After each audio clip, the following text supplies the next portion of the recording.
একেদিনাই নগাঁও জিলাৰ 146 গৰাকী লাটমণ্ডলক ৰদবদল কৰা হৈছে। জিলাখনৰ আটাইকেইটা চক্ৰ বিষয়া কাৰ্যালয়ৰ লাটমণ্ডলক ৰদবদল কৰা হৈছে। দুৰ্নীতি ৰোধৰ উদ্দেশ্যে জিলা আয়ুক্ত গৰাকীৰ এই ডাঙৰ সিদ্ধান্ত। একাংশ লাটমণ্ডলৰ বিৰুদ্ধে আছিল দুৰ্নীতিৰ অভিযোগ। দীৰ্ঘদিন ধৰি একেটা কাৰ্যালয়তে থাকি গঢ়ি তুলিছিল দুৰ্নীতিৰ সাম্ৰাজ্য। 28 বছৰ পৰ্যন্ত বদলি নোহোৱাকৈ আছিল একাংশ লাটমণ্ডল। চক্ৰ বিষয়াৰ কাৰ্যালয়ৰ বিৰুদ্ধে থকা ৰাইজৰ অভিযোগৰ শুনানি গ্ৰহণ কৰিব জিলা আয়ুক্তই। সোমবাৰৰ পৰা অভিযোগৰ শুনানি গ্ৰহণ কৰিব জিলা আয়ুক্ত দেৱাশিষ শৰ্মাই।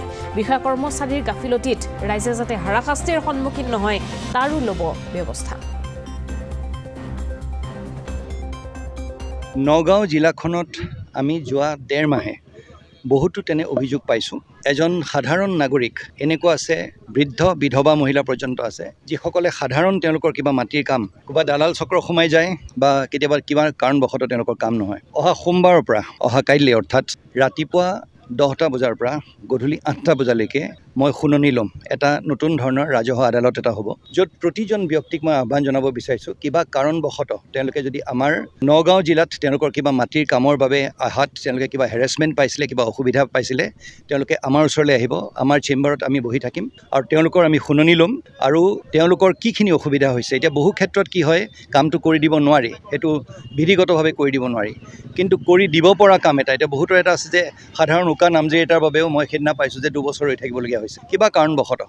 সেইখিনি আমি শুনানি ল'ম আৰু শুনানি লৈ আমি গোটেইখিনি নোট কৰিম। সেইকাৰণে ৰাতিপুৱা 10টা বজাৰ পৰা গধূলি 8টা বজালৈকে মই অনুৰোধ জনাইছোঁ।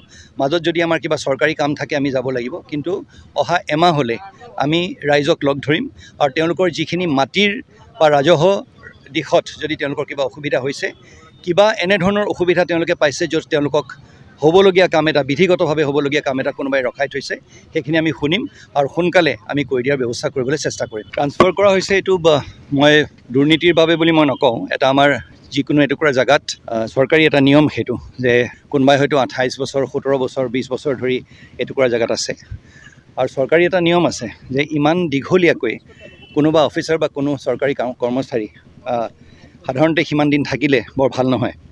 সেই তাৰ বাবে এটা গতানুগতিক এটা চৰকাৰী যোনটো নিয়ম হয়।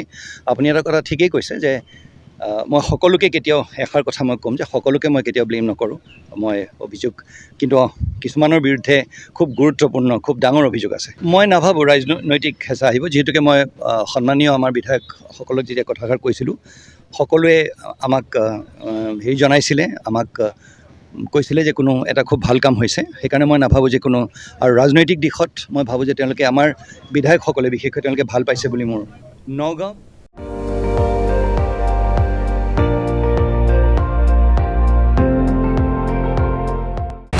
আপুনি চাই আছে ND24, সৰ্বশ্ৰেষ্ঠ নহয় সৰ্বোত্তমৰ দৌৰ।